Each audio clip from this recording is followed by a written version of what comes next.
What is up, you guys? Thank you for tuning in to today's video.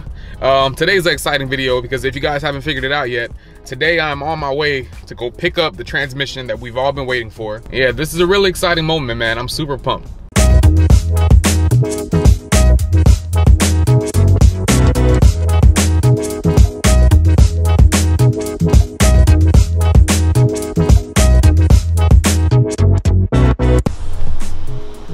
There she is. Need this too. All right, you guys, so I just left Tony's shop and I officially have my W58 transmission back there. You guys probably can't see it because it's dark as hell. I'm so excited right now, like it's freaking crazy. Damn, I've been waiting for this moment for so long. Woohoo! Let's do it. All right, you guys, so it's a couple days later. I couldn't finish filming that video the other day because I was doing a whole bunch of stuff at the house and I didn't have time to. And by the time I was done, it was dark. So yeah, but we're here. So I do have the transmission, but at the moment I don't have it. All right, so first of all, the transmission that I got, it's a W58 transmission out of a 1987 Toyota Supra, all right? And basically what Tony was telling me is that I guess in 1987, that's when they made some changes to the transmission. And then there's this little ring that goes around where you put the drive shaft. And then the like actual spindle on the drive shaft, like it fits, but it can't go all the way in because of that little extra ring that they put around it. So I took it back to IBT so they could check it out and do all that stuff and see what I'm talking about. And then now I left it over there because basically what they're gonna try to do is they're gonna actually try to take the back half. I don't know how to explain it, but I'll try to put pictures. They're gonna actually try to take the back piece off of a W55, which is the IS manual transmission, and they're gonna try to put it on the back of my W58. And I think it's gonna work because we actually looked at both of the bolts and where they're set, and it's like identical, like it's exactly the same. So hopefully if that could be done, it's gonna look like a W55, but it's gonna have all W58 internals. And yeah, hopefully that works. Because one thing is, when you have like a R154 or like a W58, you have to make like a little extension so the shifter could sit right in the middle, because if you don't do that, you're gonna have to cut into the metal where the transmission tunnel is, and a lot of people, they're not gonna want to do that. So if this actually does work out and then we're able to put the back of the W55 onto the W58, then that's gonna solve everything. So that's what I'm waiting on.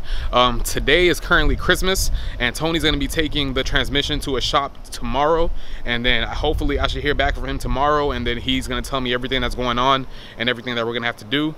But this is most likely gonna work. Like I'm like 85% sure that this is gonna work. But other than that, I have something that I want to address. Basically, ever since I've been talking about this whole manual swap thing, you know, I've been getting input from people here and there, Facebook, Instagram, and these comments everywhere, right? Usually most of the comments are good and helpful, but then some of the times you get people in the, you know, comments that think that they know everything. So basically what I'm talking about are the people that say, you know, get an R154. That's the right way to do it. And that's the phrase that I really don't like. Oh, do it right, right? And what I don't get is, so what you're saying is, if I get a W58, that means I'm doing it wrong. You know, if I don't have $2,000 to spend on an R154, that means I'm doing it wrong. I'm not talking about the people that say, hey man, you should get an R154. I'm talking about the like people that are like, yo, oh, W58 is gonna blow up on you. You better get the R154 and do it right. I feel like that's what's scaring people, because then now people think that if you wanna do a manual swap, you have to spend $2,000 so you can get an R154.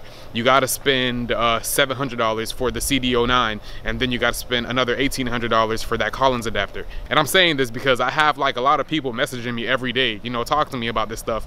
And then I'm like, no, you don't have to do that. And then they're like, oh, but you know, so-and-so said this, so-and-so said that, so I thought I had to do it. You don't have to spend $5,000 just to swap your car to manual. And what's so funny is a lot of these people that are saying that you have to get an R154 or like a CD09, half of them, they don't have one either, you know? But I guess it's not their fault either. I guess it's because of all the stuff that they hear, because I feel like people assume that whenever you're talking about boosting an IS or you say you're gonna swap it to manual, everyone assumes that you're trying to build like a 1,000 horsepower IS 300. Not everybody's trying to build a 4-door Supra, okay? For instance, me, I don't want any more than, I would say maybe 400 or 450 horsepower for this IS. Now, I'm saving all that, you know, 7, 8, 900 horsepower, 1,000 horsepower. I'm saving all that for when I get my Supra, and I will get my Supra.